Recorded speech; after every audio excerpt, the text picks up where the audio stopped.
Happy New Year! There is still a partial government shutdown. I'm going to talk through how the government shutdown affects the IRS and other issues with taxes. Thank you for listening. Welcome to Tax Justice Warriors, the podcast that celebrates the work of low-income taxpayer clinics, focuses on tax controversy work, and looks at related issues in tax news. I'm your host, William Schmidt, the director of the Low-Income Taxpayer Clinic at Kansas Legal Services. With the government shutdown, there are several things that are affected, and we call this a partial government shutdown because there is no way there can be a total government shutdown.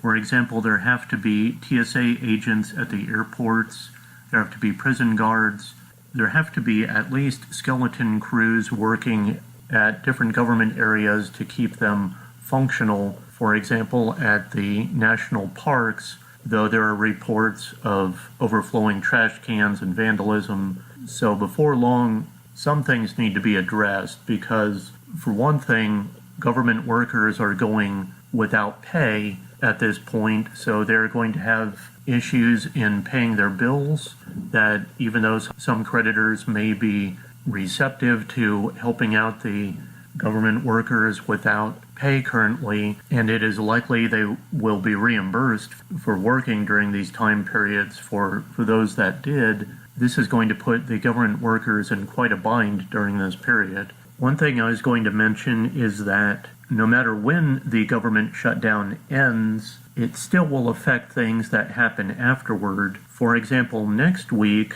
there is VITA training coming up. I was scheduled to help out with Leavenworth, so I don't know what training will happen at Fort Leavenworth during this period. And then the following week, in Kansas, there is the practitioner liaison meeting. During that time, there are updates from the various departments within the IRS, and January 17 through 19 is the American Bar Association Tax Section 2019 Mid-Year Tax Meeting in New Orleans, Louisiana. Now, that meeting can go on, but how many of the IRS personnel or other government workers, such as tax court judges, will be able to attend or take part within the meeting, those will certainly be affected if they are not able to work in the meantime or the shutdown ends close to the meetings. Those will certainly be issues. Now also, I've mentioned in Kansas City, we have tax court coming up in February and March. Apparently, with the February calendar, there are several cases yet to be resolved, so there is talk of doing a pro bono day. This is the first one I know of in Kansas City, certainly the first one I've taken part with. So that affects the planning and the mailing of flyers to the petitioners the longer the government shutdown goes on. And I only happen to know of a couple people within the IRS personally that are working, but I was going to give you an overview of some closings and who is working during this time. There are some postings on procedurally taxing I wanted to bring your attention to.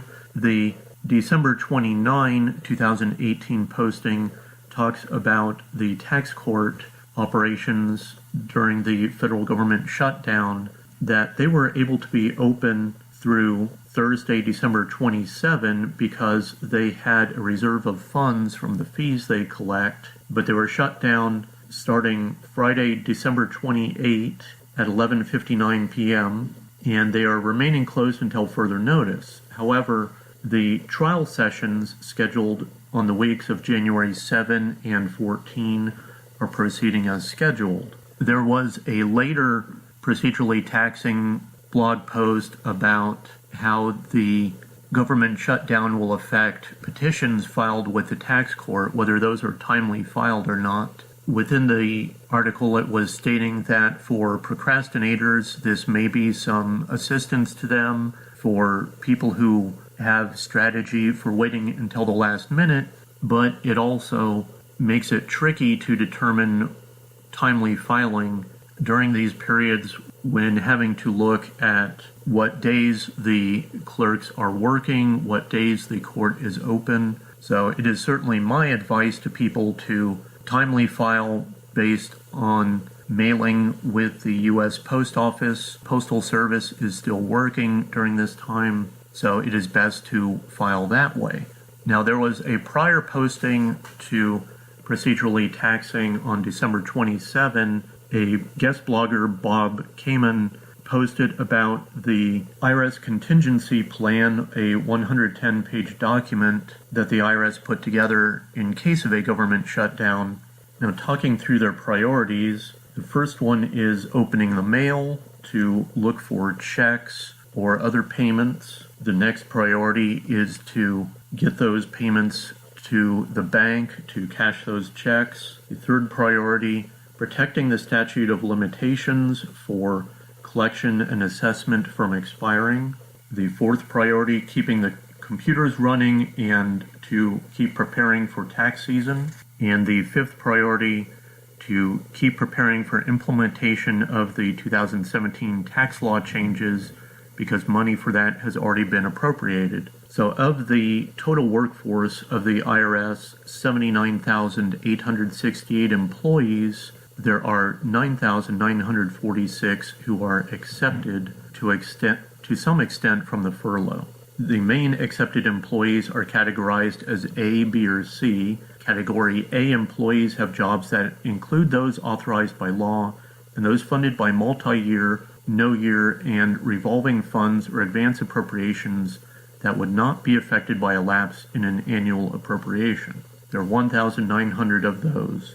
Category B employees perform tasks that are necessary for the safety of human life or protection of government property. That includes administrative, research, and other overhead activities supporting accepted activities such as completion and testing of the upcoming filing year programs, processing paper tax returns through batching, and upcoming tax year forms, design, and printing. There are 8,017 of those employees. Category C employees are those needed to bring about the orderly close down of non-accepted activities. Activities of employees during this period must be wholly devoted to close down the function. Upon completion of these activities, these employees would be released. There are 29 of those, including the only 3 from the Office of Professional Responsibility with any shutdown duties. Now, there was also a Forbes article around this time stating that a partial list of functions directly impacting taxpayers that are typically put on hold during a government shutdown. So no tax refunds are issued, no processing of non-disaster relief transcripts, no processing of amended returns, no non-automated collections, no audit or examinations, though some exceptions apply, no legal counsel, and no call center during non-filing season. A partial list of functions that will typically continue during a government shutdown are the processing of returns with payments, processing disaster relief transcripts, e-filing up to the point of refunds, design and printing of tax forms, appeals, statutory deadlines will not be changed, certain civil and criminal tax cases, statute expiration, bankruptcy, liens, and seizure cases, active criminal investigations, and the IRS.gov website. So the main person who is still working, top of the list, is the IRS Commissioner Charles Rettig. He's a presidential appointee not subject to furlough. Also, a handful of deputy commissioners and chiefs of staff will also remain on staff or on call as needed. There are accepted employees that include appeals staff and lawyers to ensure that statutory deadlines are met. If courts close or if appeals determines that staff and employees aren't needed, then they will be furloughed. The same general rules apply to the Office of Chief Counsel. So dozens of employees will stay on with the Taxpayer Advocate Service in some capacity. So there are 84 employees, the National Taxpayer Advocate and the local Taxpayer Advocate for each Taxpayer Advocate Service office. So the local taxpayer advocates are to report intermittently to check the mail. They check mail 1 to 2 hours a day, up to 3 days a week, to comply with the requirement to open and process checks during a shutdown, as well as screening the mail for incoming requests for taxpayer assistance orders and notifying the appropriate business unit that a request has been made, tolling any statute of limitations. Now, the entire criminal investigation Department 2,745 will continue working during the government shutdown. Under a dozen employees keep the IRS.gov website up and running, but more than 3,000 IT-related workers stay in place to ensure that taxpayer data is protected and that computer systems function appropriately. With Chief Counsel, that person is a presidential appointee who is not subject to furlough, but 286 must show up now and would be paid later. That those personnel assigned to litigation scheduled for trial or where there is a court-imposed deadline during the first 5 days of a lapse. Personnel are not generally accepted to perform litigation activities where a trial or other court-imposed deadline is scheduled more than 5 days after the start of the lapse. Personnel assigned to those cases should seek continuances as part of an orderly shutdown.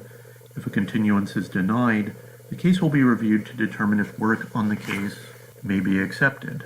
Those personnel are also accepted on an as-needed basis to provide legal advice necessary to protect statute expiration and the government's interest in bankruptcy, lien, and seizure cases. Within appeals, there are 18 employees accepted from the shutdown, a minimum number of technical staff to ensure statutory deadlines are met. Taxpayer compliance cases, when appealed, must be adjudicated within a statutory timeline that is not under the control of the IRS. If cases are not monitored, statutes may lapse, resulting in adverse impacts to the IRS and U.S. government tax collection functions. During the lapse, the Chief of Appeals will hold a daily virtual meeting with accepted personnel to identify imminent statutory deadlines or other threats to government property. As necessary, those accepted personnel will be activated to take actions that address the imminent threat, while other employees will return to furlough status until the following day.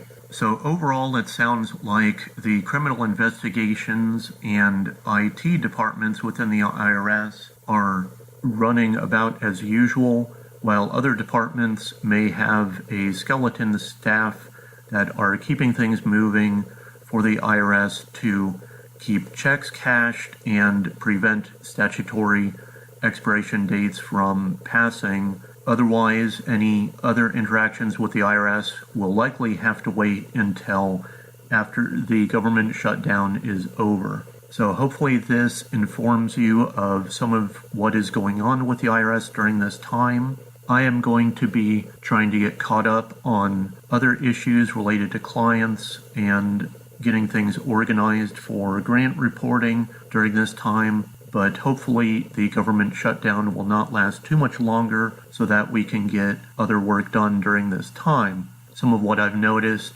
that will affect this is innocent spouse processing, offer and compromise processing, and other processing issues. All of that, while the IRS had a backlog, everything will be pushed back even further during this time. So we will just have to let our clients know that everything is going to take this much longer because of the government shutdown. So I think no matter what side of the political spectrum you're on, I hope that you would agree it is best for the shutdown to end sooner rather than later, because many people are affected by the shutdown on several levels, and it would be best if it finishes so we can all get things done for our clients. So here's to hoping for better news in the coming weeks, and I appreciate your taking the time to hear my thoughts on what the government shutdown means and how it affects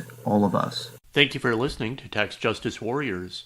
We have a Patreon page if you'd like to support this podcast. Providing monetary support for this podcast helps with expenses like equipment or travel to tax conferences. Supporting this podcast through Patreon comes with rewards, so check out our Patreon page. Please rate or review this podcast because positive reviews help get more people to know this podcast exists. The views expressed on this podcast are not official opinions of the IRS, the Low Income Taxpayer Clinic program, or the employers of the people who spoke on this program. Your tax situation is unique, so do not take the statements on this program as tax or legal advice. Consult with your own tax professional to provide you with specific advice on your situation. Tune in next time on Tax Justice Warriors for another interesting tax discussion.